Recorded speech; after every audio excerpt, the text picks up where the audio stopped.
me dina we send na me tim ho free Christosum a I can conduct Christianity 10 days.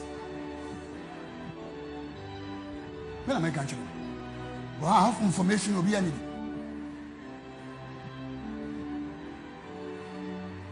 All information. You can disprove it. A story. And story contains lies.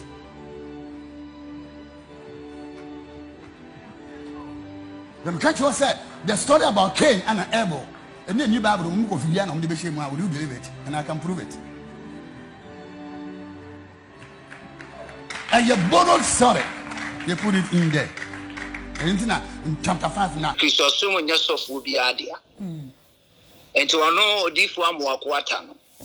Yes, we know Nation Faso dear, and I don't be a tonus. No one sebi. And to know Jaya, and my Christosum Tossini, and our Kamwa, and my Christosum say. And I will be in Chile, Nankupu and Hini, and Tim, and I said, Mimi Jack Christosuma. And I always say, we beat his son more quarter and one Jack Christosuma. If free baby now, Abba Beto. Ya wo ma wo beto ye nsabe bia wo beto ye no ntimi ntu ase ye da so adia se diana ba na me diana ba no na ye ma ye hu no edia kro engineer samne ne ne ma wo ye kire se wo he is not a part of the kingdom. Okay. On can he ni no because me bia madwuma na se mafa wo ma wo se me je adwuma na adwuma ne na factory no na obi ye e ji say wo se wo na na wo je di funuma na say kingdom na be say dia na che say e false teachings with their false doctrines so we jaya so we je Christos na so ma na wo de niam atoto wo monsa ene wo monan wo mo na be hu na ma me mututu wo mabusum ne nante wo mabusum so na se ebo wo modama je Bible say emra na be kwa wie ya amumuya be do sintududo na no bejo.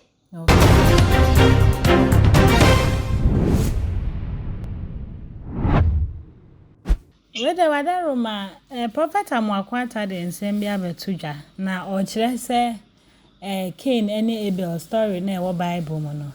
Ade a nansen ya na yekofa behim borrowed story. Na ono anka se ne o ka se wo twe ne hu de free Christosum a o ma Christo for 10 days pe Christianity begu. Na ba ye no Ghana for chese sansem we na ye nkyerɛkyerɛ bɔne a ebetumi aha entina wakwakoye nyamedifo na ye pese ye so ye gye wadwen kyerɛ wo ho se ensɛm a wɔkae no ɛsɛ fata sɛ nyame sɔfo ebɛka sasa na nsunsu aso be kura so ene de beba. Okay, na me sure on say Bible say Jesus said Messi Masafo, so the church belongs to Christ. Yeah. And yourself will be adia. And to Christosum and yourself will be adia. And to know this one more quarter. Yes, we know Nation Faso dear, and I don't be a tonus. No one sebi. And to know Jaya, and my Christosum Tossini, and our Kamwa, and my Christosum say, the kingdom is God's own kingdom. Okay.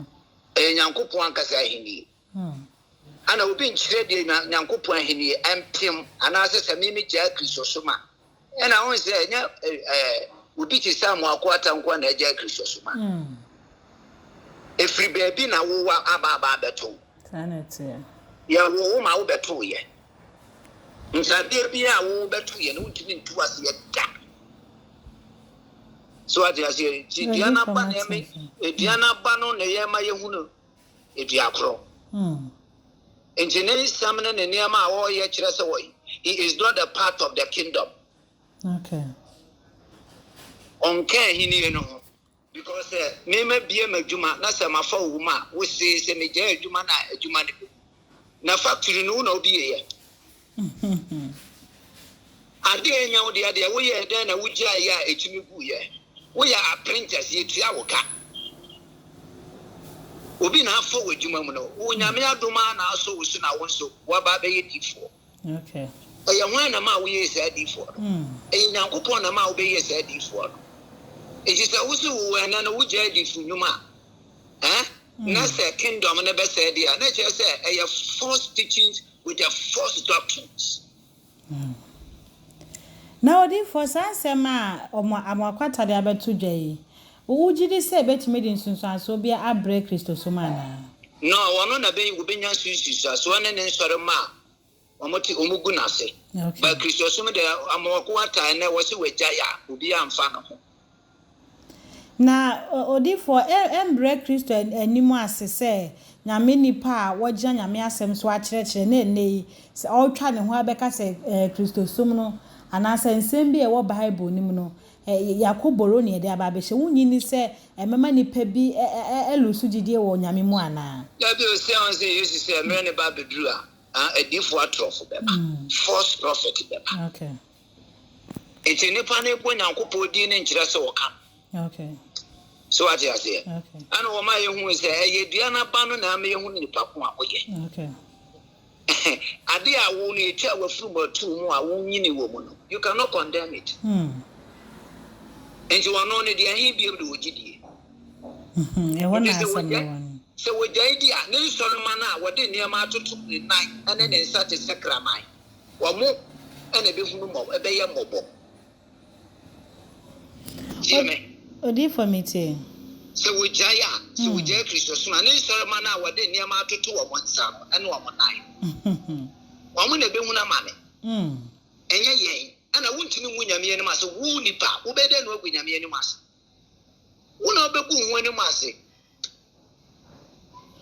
na odi for ensema ekoso ni asofo bi a omupie mountain condemn Bible no enu ni kire nyame ma yehu ba bia o maba ni free ana sure because free ni na free nyankopon hu na baaye okay enti nyankopon hu so ne na ma yenya atresem so there is no way say wo betumi ababeka say the ono nyankopon no masem you see when you reject the word of God means you have rejected God himself. Now go pass some ye wono. Now go pass some ye wono. Enti we reject wono nyankopon no masem just wono nyankopon akasa kra watwa atwa. Nti wo nyame ye omosom. Okay.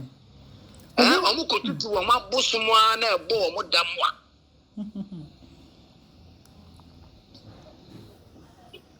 Only for me too.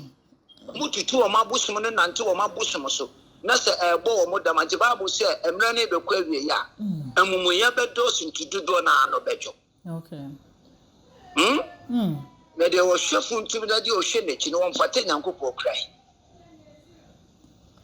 odi for ye jawa mo akwa futo be na odi manyame mane e Christopher the America chi obi an say there is no any religious leader one na de wo ko heaven sanity Yesu awaji na di ntina wo heaven enya wo sofo na de wo heaven ono wo kobu na konta na wo nso kobu na konta okay eje hebu say eda wo mo nipa bia so wo preku no wo na chiatem wo ti manenya we say me ma Christopher nyina ya we say me Jeremiah me kobu ma konta odifu Amoako Attah okobu na konta enti sa wo church member no ameka say ntira wo do ho to wo sofo so a your pastor will lost, you too you will lost.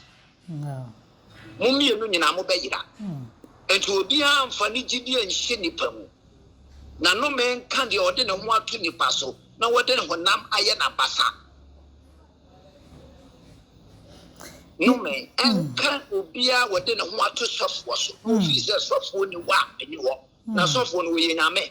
Oda nana wan sole a enti nyame no wo husu ante ase. He the same yesterday. Wow. Today and forevermore. But we suffer.